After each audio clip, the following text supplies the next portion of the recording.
Houghton College fans. I'm here to show you my next completed building in my Houghton College Minecraft world. This is my 7th building, and here it is, the Center for the Arts. This was a fun building to build. It took me quite a while, but it was loads of fun. Many of the buildings, well, most of the buildings at Houghton College are fairly typical rectangular shapes. And this one has somewhat of a different footprint, different type of roof, some different elements that made it interesting. And I'm going to give you a quick, just 360-degree aerial view of the building here before we go in. You can see there are a lot of sections that just jut out, a couple of different roof lines, some skylights, lots of windows. It's pretty fun. So the Center for the Arts was built in 1999. It is the home of the Greatbatch School of Music, named for Wilson and Eleanor Greatbatch. Wilson was the inventor of the implantable pacemaker.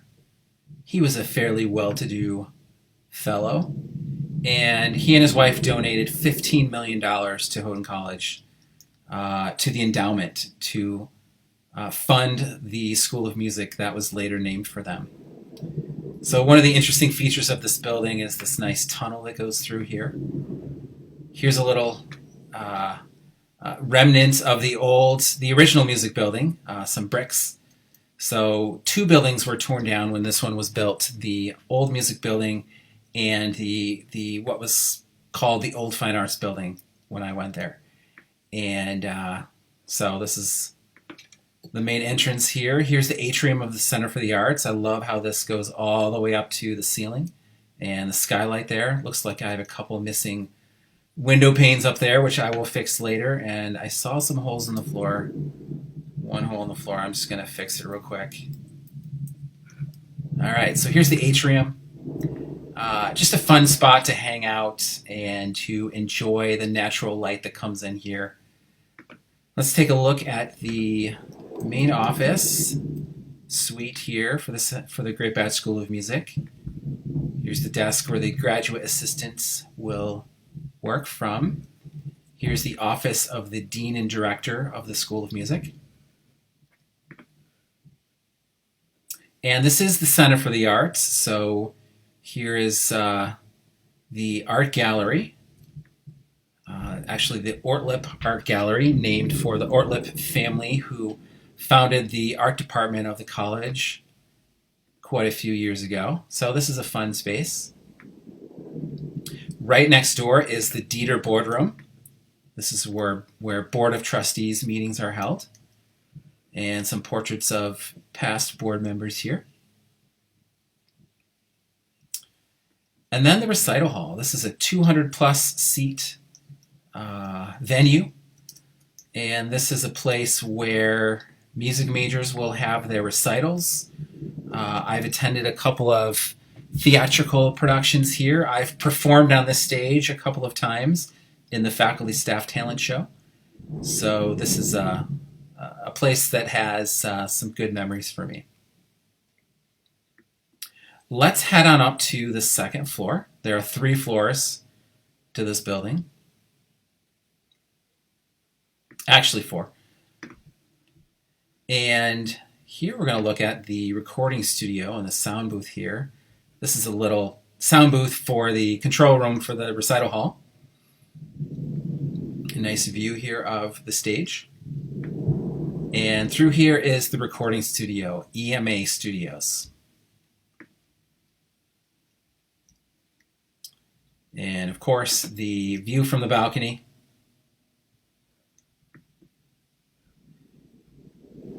There are quite a few practice rooms in the music building, which makes sense. And here's just an example of one. This is one of the larger ones. And a nice piano here. Nice view of the upper plateau of campus there. Partially completed. So again, more practice rooms, a couple of classrooms. Here's a room where I believe a number of music industry classes are held. And then on this side, on my right here, is a row of faculty offices. Here's a sample faculty office. Here at the end of this hallway is the music library. This is a fun space. Lots of resources for music majors in here. These rooms on the side are listening rooms. Here's a nice CD player and some comfortable chairs for listening to fine music. There's actually a spiral staircase in this room that leads up to the third floor. And I'm not sure exactly precisely where this comes out, but I had it come out in a classroom that's up here on the third floor. Here's the room that's underneath the cupola here. So some nice natural light.